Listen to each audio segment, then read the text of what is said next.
ദൈവത്തിന് പാപങ്ങളില്ലാത്തൊരു മകൻ ഈ ഭൂമിയിലുണ്ട്, എന്നാൽ ദൈവത്തിന് വേദനകളില്ലാത്ത ഒരു മകനും ഈ ഭൂമിയിലില്ല. ഇത് പറഞ്ഞത് അഗസ്തീനോസ് പുണ്യാളൻ. മുറിയാൻ മടിക്കുന്ന മുളന്തണ്ടിൽ പിറക്കാതെ പോകുന്ന ഒരു പുല്ലാങ്കുഴലുണ്ട്. ഉടയാൻ മടിക്കുന്ന കല്ലിൽ ഉയർക്കാതെ പോകുന്ന ഒരു ശില്പമുണ്ട്. അഴിയാൻ മടിക്കുന്ന വിത്തിൽ മുളയ്ക്കാതെ പോകുന്ന കതിരുകളുണ്ട്. ഒന്നും അവസാനമല്ല, എല്ലാം അവസരമാണ്. വന്നിതാ വാഴ്ത്തുവാൻ ഞാൻ നിന്നിതാ. സെപ്പറേഷൻ കേൾക്കാൻ ഭയങ്കര രസമുണ്ട്, പ്രാക്ടിക്കലാക്കാൻ ബുദ്ധിമുട്ടാണ്. Because separation and divorce it's all the same. അതിനെ ഒരു ടാബു ആയിട്ടാണ്. സെയിം അല്ല. വൺസ് പിരിഞ്ഞു കഴിഞ്ഞാൽ തിരികെ വരുന്ന ബന്ധങ്ങൾ വളരെ കുറവാണ്. രണ്ടിനാണെങ്കിലും ഒരു സ്റ്റെപ്പ് എടുക്കണം. അങ്ങനെ വരുമ്പോൾ അത് സെയിമാണ്. മാറി താമസിക്കുക എന്നുള്ള തീരുമാനം വരുമ്പോൾ അത് മാറി നിന്നോ ഡിവോഴ്സ് ആയോ എന്നുള്ളത് ഒരേ ആംഗിളിലൂടെയാണ് എടുക്കുന്നത്. ഞാൻ ഇത് പറഞ്ഞ സെപ്പറേഷൻ്റെ പറയാൻ കാര്യം എന്താ പറയുക? ഫോർ എക്സാമ്പിൾ, കുട്ടികൾ എന്നും കാണുന്ന അമ്മയെ ഉപദ്രവിക്കുന്ന അപ്പൻ കുട്ടികളെ ഉപദ്രവിക്കുന്നു. എന്നാൽ വിവാഹം എന്ന ഉടമ്പടി, ആ ബന്ധം കളയാൻ അമ്മയ്ക്ക് താല്പര്യമില്ല. പക്ഷേ ഇയാളിവിടെ നിർത്തിയാൽ ആരെങ്കിലുമൊക്കെ മരിക്കാൻ സാധ്യതയുണ്ട്. ഞാൻ പറഞ്ഞു അത്ര സിവിയർ അവസ്ഥയിലാണ്. അല്ലാതെ അപ്പോൾ അതിൽ നമ്മൾ ഇത്രയേ ഉള്ളൂ, അയാളെൻ്റെ ഭർത്താവാണ്, പക്ഷേ കൂടെ നിർത്താൻ പറ്റാത്ത അപ്പനെ ഇപ്പോൾ ഈ അവസ്ഥയിൽ ഞങ്ങളുടെ എല്ലാവരുടെയും ജീവിതം അപകടപ്പെടുന്ന അവസ്ഥയാണ്. ഞാനിതിന് പലപ്പോഴും ചിന്തിക്കാറുള്ളൊരു സൊല്യൂഷനായിട്ട് എനിക്ക് തോന്നാറുള്ളത്, ഈ കതിരയിലെ വളം നടക്കില്ല എന്ന് പണ്ട് തൊട്ട് നമുക്കറിയാവുന്നതാണ്. ഒരു നല്ല പുതിയ തലമുറയെ സൃഷ്ടിക്കലേ നടക്കുള്ളൂ. ഇതുവരെ വന്നത് പോയി. അതിലിനി ചികിത്സിക്കാൻ തയ്യാറുള്ളവർ ചികിത്സിക്കുക, കൗൺസിലിങ്ങിന് പോകാൻ തയ്യാറുള്ളവർ കൗൺസിലിങ്ങിന് പോവുക, അല്ലാത്തതിൽ കാര്യമില്ല. ഇതിൽ നിന്ന് മാറ്റുക. വളരെ പ്രധാനപ്പെട്ട 2 കാര്യങ്ങൾ കൂടി ചോദിച്ചിട്ടാണ് നമ്മൾ പാട്ടിൻ്റെ പാലാഴിയിലേക്ക് പോകുന്നത്. ഇതിലൊന്ന്, ഈ മൈഗ്രേഷൻ വളരെയധികം കൂടുകയാണ് നമ്മുടെ നാട്ടിൽ നിന്ന്. ഇത് മലയാളിയുടെ ഒരു പ്രത്യേകതയാണോ എന്നൊരു എനിക്ക് തോന്നാറുണ്ട്. എല്ലാ വീട്ടിലും ഒരാൾ വിദേശം. എൻ്റെ വീട്ടിലുണ്ട്. എൻ്റെ കസിൻസിൽ ഞങ്ങൾ 2 പേര് 3 പേരല്ലാത്ത 11 പേരാണ് ഞങ്ങൾ. എല്ലാവരും വിദേശത്താണ്. അങ്ങനെ എടുത്താൽ എനിക്ക് ഒരുപാട് എൻ്റെ പറയാനുണ്ട്. അപ്പം അങ്ങനെ എല്ലാ വീടുകളും യുവാക്കൾ മുഴുവൻ മൈഗ്രേറ്റ് ചെയ്തുകൊണ്ടിരിക്കുകയാണ്. അച്ഛനെയും മൈഗ്രേറ്റ് ചെയ്യുന്നവരെ അവിടെ കാണുന്നുണ്ട്. ഇവിടെ നിന്ന് അങ്ങോട്ടാണ് വരുന്നത്. എല്ലാവരും ഇവിടെ പറയുന്ന റീസൺ സൊസൈറ്റിയുടെ ആറ്റിറ്റ്യൂഡ് സഹിക്കാൻ മേലാത്തതുകൊണ്ട് അങ്ങോട്ട് വരുന്നത്. ഇവരോട് അച്ഛൻ സംസാരിച്ച് കഴിയുമ്പോൾ, ഈ മൈഗ്രേഷൻ ഇത്രയും കൂടുമ്പോൾ അച്ഛൻ ചിന്തിക്കാറുണ്ടോ, അല്ലെ ചോദിക്കാറുണ്ടോ, അത് എന്തുവാടേ നീയൊക്കെ എന്നാ ഈ ഫുൾ ഇങ്ങോട്ട് പോകുന്നേ, ആ ഒരു ഇത് ഉണ്ടോ? എനിക്ക് തോന്നുന്നു ഇപ്പം വരുന്ന കുറേ പേര് ഒന്നും ചിന്തിക്കാതെ വരുന്നത്. ഇപ്പോൾ ഫോർ എക്സാമ്പിൾ, ഇപ്പോൾ ഈ അടുത്തൊക്കെ ഞാൻ മൈഗ്രേറ്റ് ചെയ്യുന്ന കുട്ടികൾ 18-19 വയസ്സിൽ എന്ത് ചിന്തിക്കാനാണ്? ഈ അടുത്ത കാലത്ത് 19-20 വയസ്സുകാരെ ഏറ്റവും കൂടുതൽ. ചിലർ പറഞ്ഞ റീസൺ എൻ്റെ കൂട്ടുകാരി പോയിട്ടുണ്ട്.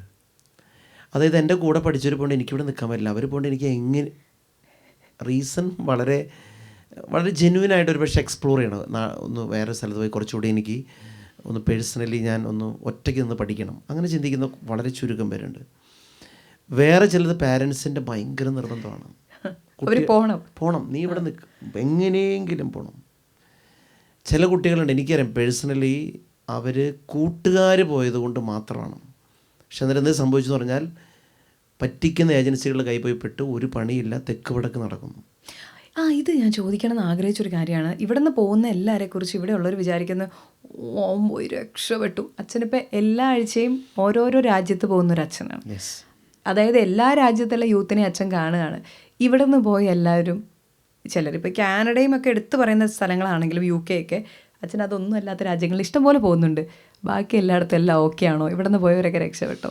എല്ലാം ഓക്കെ അല്ല. ഭയങ്കരമായ സ്ട്രഗിൾ ഈ കുട്ടികൾക്കുണ്ട്.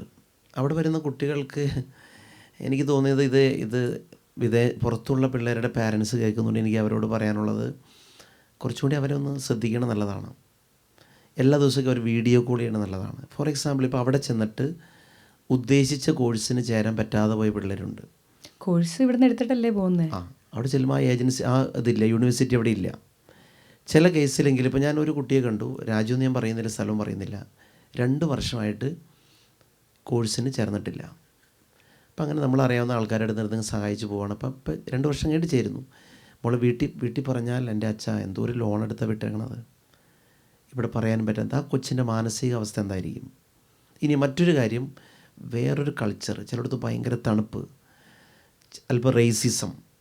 രാവിലെ ഒരു 8 മണിക്ക് ശേഷം മാത്രം സൂര്യനെ കണ്ടുകൊണ്ടിരുന്ന പയ്യൻ ഇപ്പോൾ രാവിലെ 5:30 സൂര്യനെ കണ്ട അവസ്ഥയാണ്. പിടികിട്ടി. പല മാജിക്കുണ്ട്. സാമ്പാറിൽ എങ്ങനെയാണ് ഇത്രയും കഷ്ണങ്ങളെന്ന് ഇന്ന് വരെ അവൻ അറിയില്ലായിരുന്നു. അവനോർത്ത് അമ്മ എന്തോ മാജിക്ക് കാണിക്കുകയാണെന്ന് ഓർത്തത്. ഇപ്പോഴാണ് അവൻ മനസ്സിലായത്. പല റിയാലിറ്റീസ് മനസ്സിലാക്കുന്നത്. പിന്നെ ഒരു കാര്യം ഇതാണ്, എൻ്റെ ഒരു ഏജിൽ ഞാനൊരു 15 വയസ്സിലേക്കാണ് ആദ്യമായിട്ട് ഒറ്റയ്ക്ക് എറണാകുളത്ത് ഒറ്റയ്ക്ക് 16 വയസ്സിലേക്കാണ് പോകുന്നത്. എറണാകുളത്ത് പോലും അങ്കമാലിന്നേ, അല്ലെങ്കിൽ ആരുടെയും കൂടെയാണ്. ഇപ്പോൾ ഈ 17കാരൻ ഒറ്റയ്ക്ക് ജർമ്മനിക്കും അയർലൻഡിനും സ്വിറ്റ്സർലൻഡിനും ഓസ്ട്രേലിയക്ക് വരെയാണ്. പക്ഷെ അവൻ്റെ മനസ്സ് ഇത്രയും ഫേസ് ചെയ്യാനുള്ള ബലമില്ല. സ്പൂൺ ഫീഡിങ് നടത്തി. അപ്പോൾ ഭയങ്കര ടെൻഷനുണ്ട്, ഭയങ്കര സ്ട്രഗിളുകളിൽ കടന്നു പോകുന്നുണ്ട്.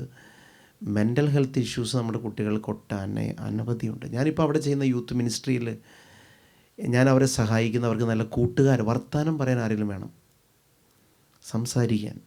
വലിയ തോതിലുള്ള പ്രശ്നം അവിടെ വരുന്ന കുട്ടികൾക്കുണ്ട്. അവിടെ പിന്നെ നമ്മൾ ഓർക്കേണ്ടത്, അവിടെ ഒരു മരമുണ്ട്, അത് കുലിക്കൽ. ഇപ്പോൾ ന്യൂസിലാൻഡിലുണ്ടായതുകൊണ്ട് അറിയാമല്ലോ, നാട്ടിലുള്ള വികാരിയച്ഛൻ തൊട്ടും വീട്ടുകാർക്ക് ചിന്ത എന്താണ്, ഒരു മരമുണ്ട്, അത് കുലുക്കുന്നു, യൂറോ വീഴുന്നു, വീണ്ടും കുലുക്കുന്നു, ഡോളേഴ്സ്. ന്യൂസിലൻഡിൽ ഡോളേഴ്സ് ആണ് വീഴുന്നത്, ആപ്പിളിൻ്റെ കൂടെ തന്നെ. എൻ്റെ ദൈവമേ, എന്തെല്ലാം സ്ട്രഗിളാണ് അല്ല, എന്തൊരു അലച്ചിലാണ്. എപ്പോഴാണ് ഭക്ഷണം, പല പിള്ളേരും ബ്രേക്ക്ഫാസ്റ്റ് കഴിക്കുന്നില്ല, ഫുഡ് ഉണ്ടാക്കാൻ മടി തന്നെയല്ല, കാശും വേണ്ടേ. ദാരിദ്ര്യമാണ് ഒത്തിരി പേരുടെ. ദാരിദ്ര്യമുണ്ട് ഒത്തിരി പേർക്ക്, ഭക്ഷണം പോലും ഇല്ലാതെ.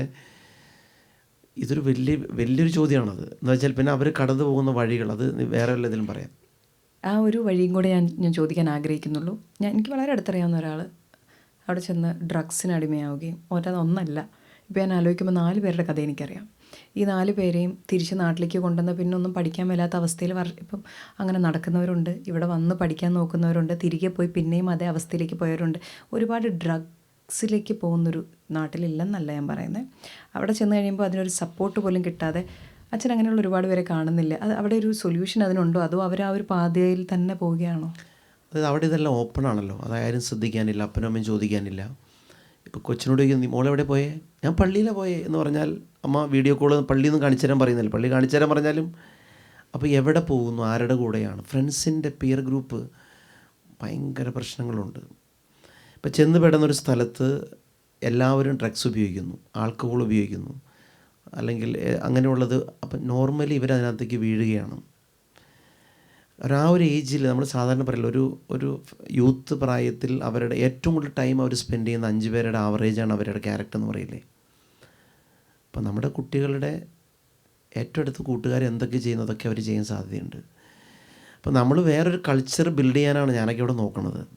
സോ ഇപ്പോൾ ഫോർ എക്സാമ്പിൾ എല്ലാ തരത്തിലും ഒന്നും പ്രശ്നമില്ല, ഇതെൻ്റെ ഇഷ്ടമാണ്, എങ്ങനെ വേണമെങ്കിലും ജീവിക്കാം, എങ്ങനെ പോയാലും കുഴപ്പമില്ല, ഇങ്ങനെ പറഞ്ഞു. പക്ഷേ ഇതിൻ്റെ സെക്കൻഡ് പാർട്ട് ഞാൻ ഇന്നലെ ഒരു വീഡിയോ ചെയ്തിരുന്നു.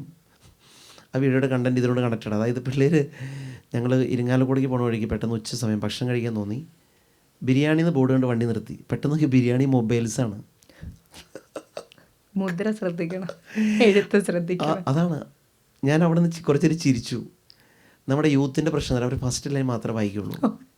ഫസ്റ്റ് ലൈൻ വായിച്ചല്ലോ എന്ന് പറഞ്ഞാൽ അവർ ഓർക്കണതെല്ലാം, മിന്നുന്നതെല്ലാം പൊന്നാണ് പിന്നെന്തറിയാം, എൻ്റെ സെക്കൻഡ് പാർട്ട് ശോകമുഖമാണ്. നമ്മൾ മണിക്കൂർ ഇരുന്ന് സംസാരിച്ച് വല്ല കൗൺസിലിങ്ങിന് വിട്ട് പറഞ്ഞ് അത് രക്ഷപ്പെടുത്താൻ എന്ത് പാടാന്നറിയോ. എനിക്കതുകൊണ്ട് ഇത്രയേ ഉള്ളൂ. ഇത് കേൾക്കുന്ന പാരൻസിനോട് പറയാനുള്ളത്, നിങ്ങളുടെ കുഞ്ഞുങ്ങളെ ഡെയിലി വിളിക്കണം, വീഡിയോ കോൾ ചെയ്യണം, അവരെ സ്നേഹിക്കണം, അവർക്ക് എന്തും പറയാനൊരു സ്പേസ് കൊടുക്കണം, അവരുടെ കൂട്ടുകാരാരാന്ന് ചോദിക്കണം, അവർ പോകുന്ന സ്ഥലങ്ങൾ. നമ്മൾ ഇത്രയും വളർത്തിയ കൊച്ചിനെ നമ്മളൊരു കാട്ടിലേക്ക് അഴിച്ചു വിടുന്ന പോലെയാണ് പലപ്പോഴും. പക്ഷേ എനിക്ക് ഭയങ്കര സന്തോഷമുള്ളത്, അത് ഞാൻ പറയണമല്ലോ, ഇപ്പോൾ യൂറോപ്പിൽ 23 രാജ്യങ്ങളുണ്ട്, രാജ്യങ്ങൾ നമ്മുടെ മിനിസ്ട്രി ഉണ്ട്. പക്ഷേ ഇതിനോട് വളരെ നമ്മുടെ ഇങ്ങനത്തെ സ്പിരിച്വൽ കാര്യങ്ങളോട് കണക്റ്റായും നന്നായിട്ട് ജീവിക്കുന്ന, ഈവൻ ഞാൻ ഡ്രീം കാണുന്നത് ഇപ്പോൾ ജർമ്മനിയിലൊക്കെ ഫെയ്ത്ത് വളരെ കുറഞ്ഞിരിക്കുന്ന സ്ഥലമാണ് പല യൂറോപ്യൻ രാജ്യങ്ങളും. ജർമ്മനിയിൽ വരുന്നൊരു 15 വർഷത്തിനുള്ളിൽ 10 കിലോമീറ്ററിനുള്ളിൽ ഒരു പള്ളി നിറയെ മലയാളിയായിരിക്കും. അതവസ്ഥയായി. ശരിയാണ്. ജർമ്മനി മാത്രമല്ല, മിക്കവാറും രാജ്യങ്ങളും. അപ്പം ഞാൻ പറയുന്നൊരു കാര്യമുണ്ട്, ജർമ്മൻ സഭ നമ്മളിലൂടെ നവീകരിക്കപ്പെടുന്നു ചിന്തിക്കണത്. ശരി. കാരണം നമ്മൾ ചെയ്യുന്നത് കണ്ടിട്ട് അവർ ചിന്തിക്കും ഇങ്ങനെ പോയാൽ പോരാ. സോ നമുക്ക് അങ്ങനെ ഒരു മിഷൻ ഉണ്ടെന്ന് ഞാൻ ചിന്തിക്കുന്നുണ്ട്. അതിൻ്റെ പുറകിൽ ഇവർ നന്നായിട്ടൊക്കെ പോയാൽ അല്ലേ. അപ്പോൾ എന്തോ ഇതിനകത്തൊക്കെ ഒരു ദൈവിക ഇടപെടൽ ഇതിൻ്റെ പുറകിലുണ്ട്. ബട്ട് സ്റ്റിൽ ഈ പറഞ്ഞ പോലെ ഒരു ഭയങ്കര ഒരു ഓപ്പൺ സൊസൈറ്റി, എല്ലാം ലഭ്യമാണ്, ആരും ചോദിക്കാനില്ല, എക്സ്പെരിമെൻ്റ് ചെയ്യാമെന്ന് ഓർത്ത് പോകുന്നു. ചില എക്സ്പെരിമെൻ്റ് ചെയ്യുന്നവരെ തിരിച്ച് കയറാൻ പറ്റാത്ത അവസ്ഥയാവുന്നു. ഈ തേളിൻ്റെ കഥ പറഞ്ഞ പോലെയാണ്. അത് കേട്ടിട്ടില്ലേ? തേള്, ഒരു സന്യാസി കുളിക്കുമ്പോൾ തേള് വന്നു. അപ്പോൾ സന്യാസി പറഞ്ഞു, തേള് പറഞ്ഞു, സന്യാസിയല്ലേ, എന്നെ രക്ഷിക്കണം. അപ്പോൾ സന്യാസി പറഞ്ഞു, തേള് നീ കുത്തും, എനിക്ക് വിഷമുണ്ട്. ഞാനടുത്ത് കയറിപ്പോയ തേള് വലിച്ചിട്ടല്ല. ഇല്ല, ഇത് വെള്ളത്തിൽ കൂടെയാണ്. സന്യാസിയല്ലേ, താങ്കളൊരു സ്പിരിച്വൽ ആളല്ലേ, എന്നെ രക്ഷിക്കും. ഈ പ്രാവശ്യം കൊത്തില്ല, എപ്പോഴും കൊത്താറുണ്ട്, അത് സ്വഭാവമാണെങ്കിലും. സന്യാസി തേളിനെ കയ്യിലെടുത്ത് ഇങ്ങനെ കരയിലേക്ക് വെച്ചില്ല, കൊത്തി. അപ്പോൾ സന്യാസി പറഞ്ഞു, നിന്നെ വെറുതെ അല്ല, പുള്ളി ആടി ഇറിറ്റേറ്റഡായി. അപ്പോൾ തേള് പറഞ്ഞിങ്ങനെയാണ്, കൊത്തുക എന്ന് പറയുന്നത് എൻ്റെ സ്വഭാവമാണ് എന്ന് പറഞ്ഞ പോലെ പല കുട്ടികളും പോണത് എക്സ്പെരിമെൻ്റ് ചെയ്യാനാണ് പോണത്. പക്ഷെ അത് ഏൽപ്പിക്കുന്ന മുറിവ് തിരിച്ച് കയറാൻ പറ്റാത്ത വിധം പലപ്പോഴും ആഴമുള്ളതാണ്. പക്ഷേ നമ്മളൊരു പ്രായമായി കഴിഞ്ഞിട്ട് ഇന്ന് തൊട്ട് പിള്ളേരോട് മിണ്ടി തുടങ്ങാമെന്ന് വിചാരിച്ചാൽ ഭാഗ്യമുള്ളവർക്ക് മിണ്ടുന്ന പിള്ളേരെ കിട്ടും. ഞാൻ പറയും, ഈ സമയത്ത് മിണ്ടി തുടങ്ങിയില്ലെങ്കിൽ പാടാം, വലുതാവുമ്പോൾ പറ്റത്തുമില്ലെന്ന്. എങ്കിലും ചെറിയ ചേഞ്ചൊക്കെ വരുത്താൻ പറ്റുമായിരിക്കും. ശ്രമിക്കാം. അങ്ങനെയാണല്ലോ. അതെ. ഇനി അച്ഛൻ്റെ പാട്ടുകൾ, ഞാൻ പറഞ്ഞില്ല എൻ്റെ വീട്ടിൽ ഞാൻ, അച്ഛൻ വേണേൽ വെള്ളം കുടിച്ചോ കേട്ടോ, നമുക്കിനി പാട്ട് പാടാനുള്ളതുകൊണ്ട്.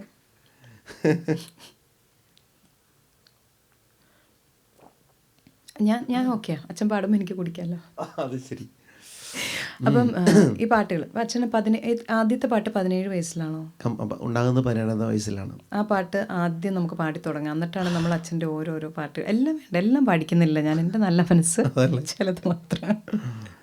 ആ പാട്ട് വളരെ ശോകമായൊരു പാട്ട്, ഞാൻ അധികം പാടാത്തൊരു പാട്ടാണത്. കാരണം എൻ്റെ ആദ്യകാലങ്ങളിലെ പാട്ടെല്ലാം ഭയങ്കര സങ്കടപ്പാട്ടാണ്. മതി, സങ്കടം ഇഷ്ടമുള്ളവരുണ്ട് അച്ഛാ. അതിൻ്റെ ആദ്യത്തെ 4 വരി പാടി പോരെ? പിന്നെ അതിൻ്റെ അനുപല്ലവി പാട്ട്, അതായത് അത് എഴുതിയ കഥ പറയാം ഞാൻ. അതാണ് എനിക്ക് അറിയേണ്ടത്, ആദ്യത്തെ പാട്ടിൻ്റെ കഥ. ഈ പാട്ട് പെട്ടെന്ന് ഞാൻ അമ്മച്ചി മരിച്ചിട്ടൊക്കെ സെമിനാരി ചേരുന്നു. അപ്പോൾ ആ ഒരു സങ്കടത്തിൽ ഇങ്ങനെ ഒരു കൂട്ടുകാരനായിട്ടൊരു വഴക്കുണ്ടായി. സെമിനാരിയുടെ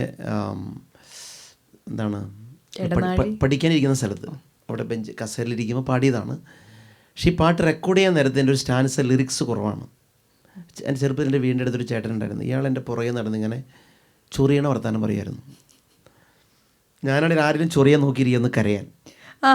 അല്ലാതെ 4 പറയാനല്ല. അല്ലല്ല, അതിനുള്ള ഒന്നുമില്ല, ധൈര്യമില്ലല്ലോ. ഒരു തൊട്ടാവാടിയായിരുന്നു. അപ്പോൾ ഇയാൾ എൻ്റെ പുറകെ നടന്നിങ്ങനെ ചൊറി, ഞാൻ കരയും. പക്ഷെ അതായത് കൊല്ലാനുള്ള ദേഷ്യം ഉണ്ടായിരുന്നു അന്ന്.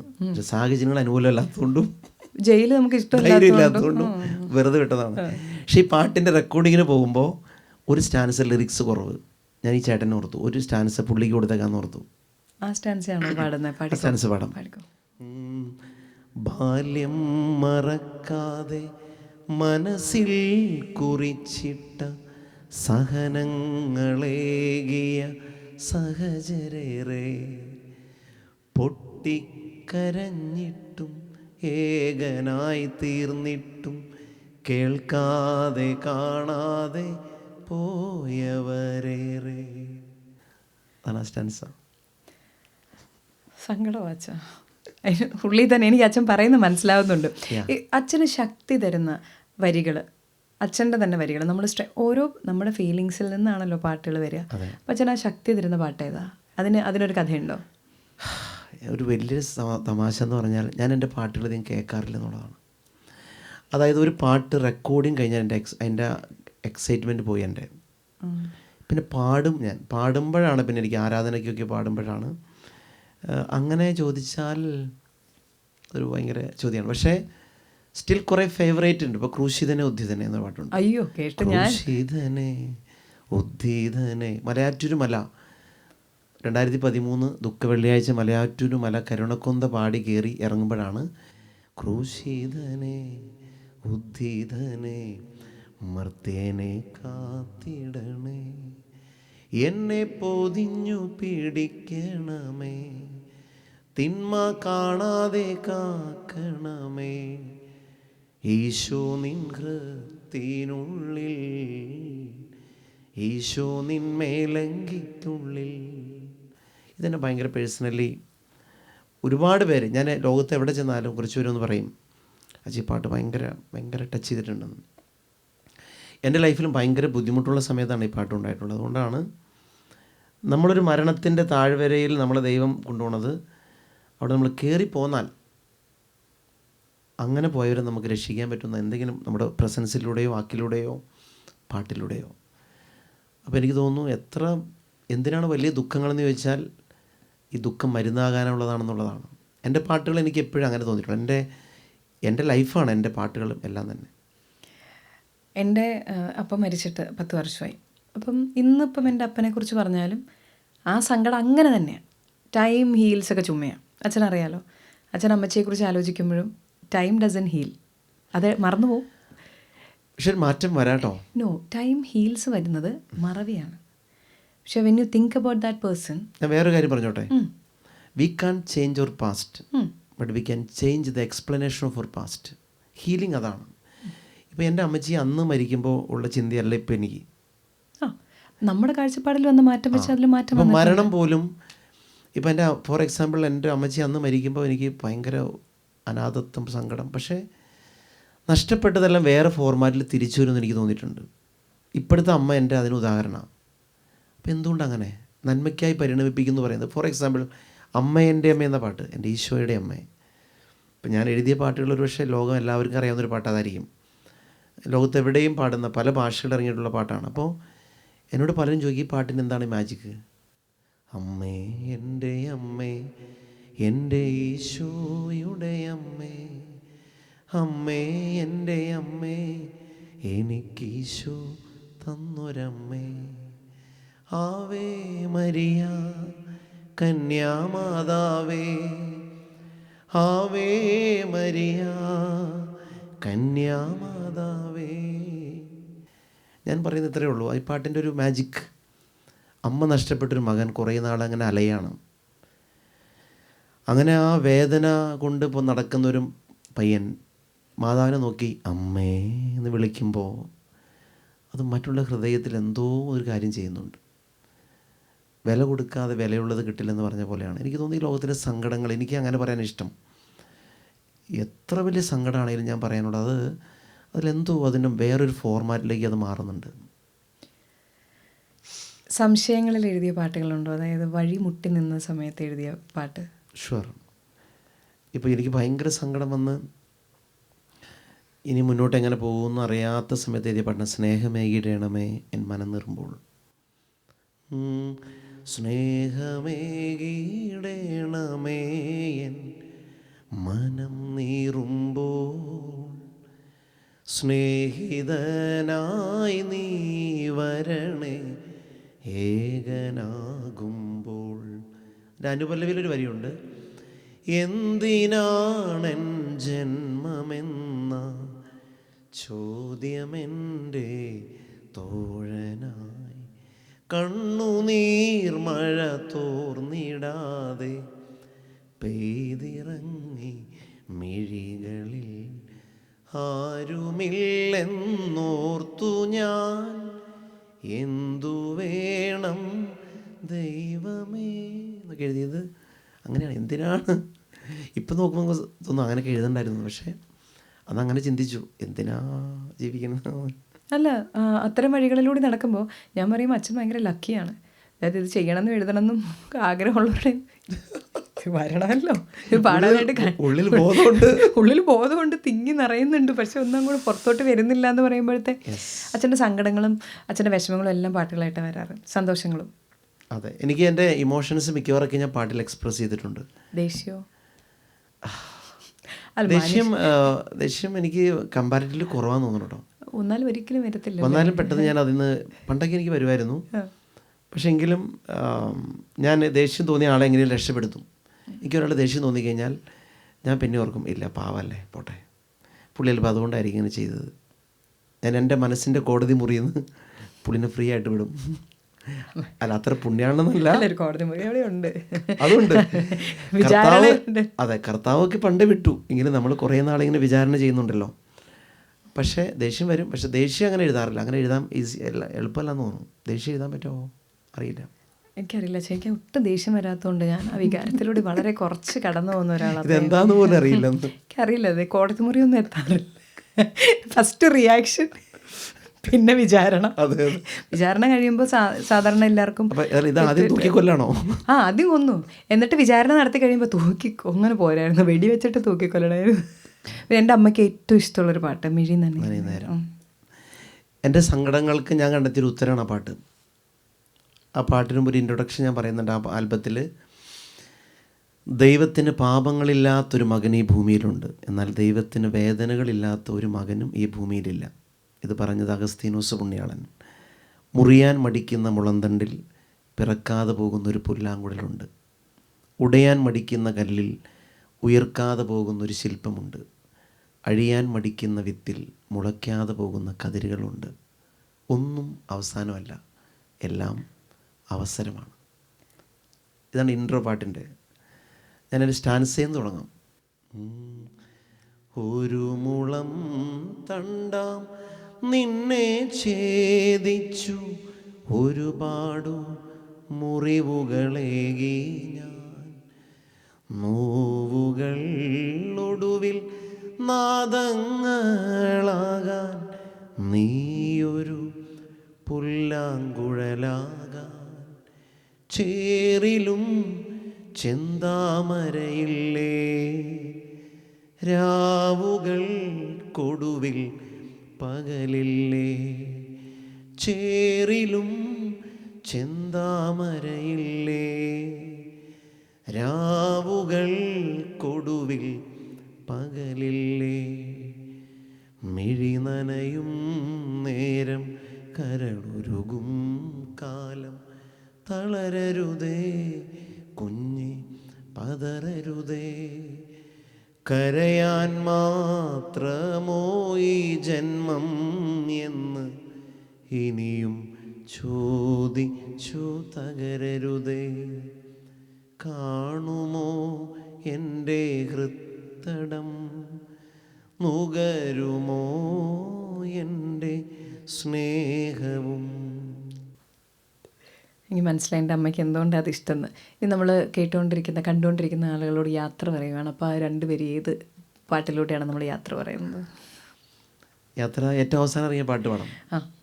അതായത് ഈ ഏറ്റവും അവസാനം ഇറങ്ങിയ എൻ്റെ പാട്ട് ആയിരങ്ങളെക്കാൾ സുന്ദരം എന്ന് പറഞ്ഞ പാട്ടാണ്. അത് ഞാൻ കേട്ടിട്ടുണ്ട്. കേട്ടല്ലേ? പിന്നെ കേൾക്കാതിരിക്കണമെങ്കിൽ ഞാൻ പറഞ്ഞില്ല, യൂട്യൂബ് ഫുൾ ടൈം ആണ്. കേട്ടിട്ട് പോയാൽ മതി അല്ലേ? യെസ്. അത് ജർമ്മനിയിലെ സിസ്റ്റേഴ്സിൻ്റെ ധ്യാനത്തിനിടയിലാണ് ആ പാട്ടുണ്ടായത്. പെട്ടെന്ന് ഇങ്ങനെ ഉണ്ടായതാണ്. ആ കൂട്ടത്തിൽ ഏതോ സിസ്റ്റേഴ്സിന് ഈശോ അത്രയും സുന്ദരനായിട്ട് തോന്നിയതുകൊണ്ട് അത് എൻ്റെ ഉള്ളിലേക്ക് വന്നതായിരിക്കാം. ആയിരങ്ങളെക്കാൾ സുന്ദരനെ, കണ്ടതിലേറ്റം നല്ലവനെ, ആയിരങ്ങളെക്കാൾ സുന്ദരനെ, കേട്ടതിലോ നല്ല സംഗീതമേ, നിന്നെ കാണുവാൻ ഞാൻ വന്നിതാ, വാഴ്ത്തുവാൻ ഞാൻ നിന്നിതാ, നിന്നെ കാണുവാൻ ഞാൻ വന്നിതാ, വാഴ്ത്തുവാൻ ഞാൻ നിന്നിതാ എന്ന് പറഞ്ഞുകൊണ്ട് നമ്മൾ രണ്ടുപേരും ഇന്ന് പിരിയുകയാണ്. വീണ്ടും കാണാൻ വരെ ഒരുപാട് നന്ദി അച്ഛൻ. വളരെ സന്തോഷം രേണു. ഈ ഒരു സത്യത്തിൽ രേണുവിൻ്റെ പല ഇൻ്റർവ്യൂസ് ഞാൻ കാണാറുണ്ട്. വളരെ ബ്യൂട്ടിഫുള്ളാണ് ചോദ്യം ചോദിക്കുന്നത്, അവർ ഇൻട്രാക്ട് ചെയ്യുന്നത്. സത്യത്തിൽ എനിക്ക് തോന്നാറുണ്ട് ഈ പോഡ്കാസ്റ്റ് പോലെ ചെയ്യുന്നവർക്ക് ഭയങ്കര വിവരമെന്നാണ്. സത്യമാണ്. കാരണം എത്രയോ വ്യക്തികളെയാണ്, അത് ചിലപ്പോൾ തെറ്റിദ്ധാരണയാണോന്നും. അല്ലല്ല, ഒരിക്കലും അല്ല. അച്ഛൻ അറിയാമല്ലോ ഇപ്പം അല്ലാന്ന്. താങ്ക് യു അച്ഛൻ. അതെ, അവരെന്തോരം ഹ്യൂമൻ ലൈബ്രറി എന്ന് പറയുന്ന പോലെ എത്ര വ്യക്തികളുടെ ലൈബ്രറിയാണ് അവർ സൂക്ഷിക്കുന്നത്. അവരിതിങ്ങനെ ചകഞ്ഞെടുക്കുക അല്ലേ. അവരെയാണ് വളരെ ബുദ്ധിമതിയാണെന്ന മട്ടിലാണ് ഇത്ര സമയം ഞാനോട് ഇത് സംസാരിച്ചത്. സത്യമാണത്. ഇതിൻ്റെ ഒരു ഭാഗ്യമായിട്ട് ഞാൻ കാണുകയാണ്. അങ്ങനെ കാണുന്നു. Thank you. Thank you father.